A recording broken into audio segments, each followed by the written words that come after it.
And we're going to be crossing to Laura Westbrook. She's in Hong Kong. Perhaps to just, bring us up to speed as to really what is happening in terms of people coming out to pay homage. We obviously know that Pope Francis was the first pope to have been granted permission to fly over China airspace. And so as we look at the impact that he would have had, perhaps even just bridging the divisions within China and Asia, tell us a little bit more about what's been reflected through his life and times.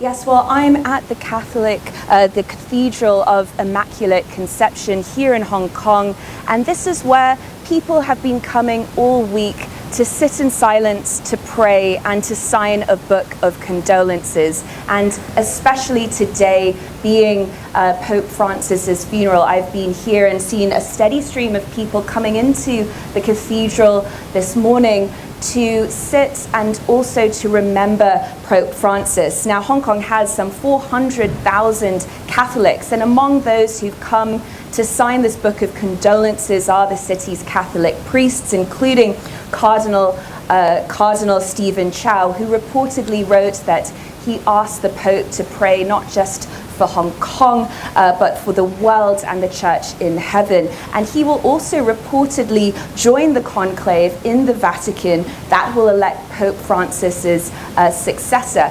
But today the focus is very much on the legacy of Pope Francis. And in a statement mourning his death, the Catholic diocese said that the Pope had committed to promoting inter-religious dialogue and world peace and reforms within the Holy See, and he was very much dubbed the People's Pope.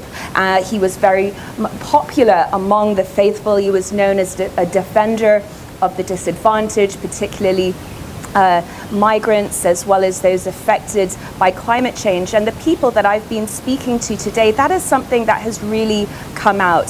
One man I spoke to who was in line to sign the book of condolences, he said he wasn't Catholic, but that he greatly admired Pope Francis and what he'd done for the poor. Another man told me that the Pope had done a lot for the people as well as the poor, and he asked for him to pray not just for him but for the world. He said that there were still a lot of problems here in the world, such as the poor as well as wars. And he said that what he admired about the Pope was that he was kind and that his words and actions aligned, particularly when it came to the poor. Another woman told me that she wanted to come here on the day of his funeral. She had tears in her eyes when she told me that she felt her heart was heavy, and that she said that out of other popes, she felt that Pope Francis particularly was special and that he had strengthened her faith. Laura, if we just look at some of the observations and, mass memorial masses that's going to be happening, anything that you could speak to in Hong Kong? I know there's also Cardinal Joseph Zen, who will be attending, the funeral. Tell us a little bit more about, his relationship, perhaps also what's happening on that end, in also the voting of a new pope.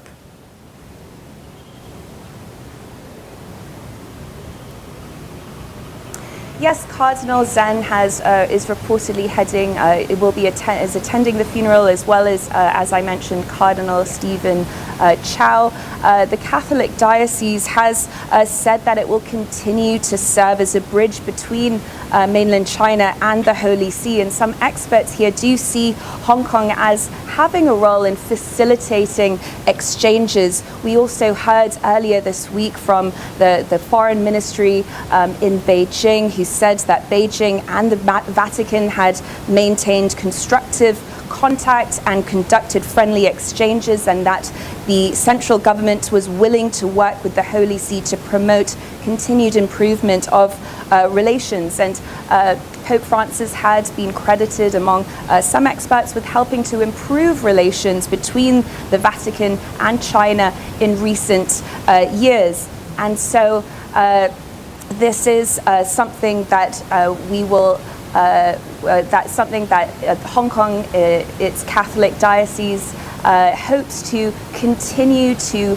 remain a bridge between mainland China and the Vatican. But here today, among some of the 400,000 Catholics that are here in Hong Kong, the focus is very much on remembering the Pope. From the people that I've been speaking to, he really was beloved. There's a picture in there of the Pope with flowers and candles, and people have been coming here all day and are expected to come here as the day continues. All right, perhaps you could also speak to the official relationship between China and the Vatican Church. I mean, we've seen the developments over the years, and yes, the Pope has been part of bridging that gap. Tell us a little bit more about how he was able to foster that, perhaps even if we're just looking at the relationship to the underground church as well. What do those dynamics look like in this day and age?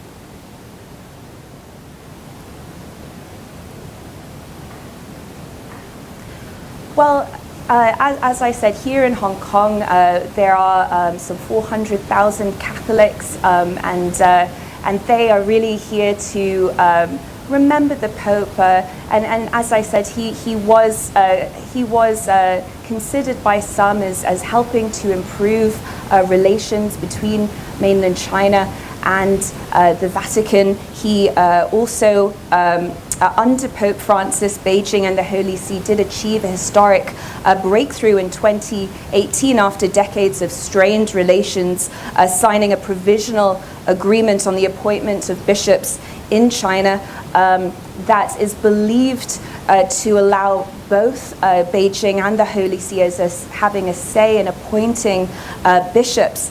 And so this is, some analysts have said there that some uncertainty does remain around some unresolved issues about whether the Vatican will formally recognize Beijing over Taiwan, and whether this landmark agreement on appointing bishops, that is still largely dependent on the next pope. So there are some questions that remain as we move into the next stage. But here today, the focus is very much on remembering Pope Francis, remembering his legacy.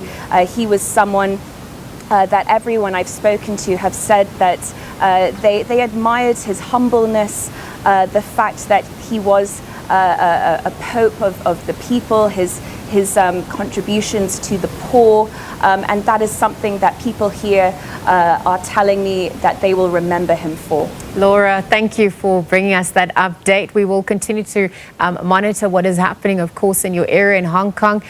Just bring us the latest there from our SABC News correspondent, Laura Westbrook, who is in Hong Kong.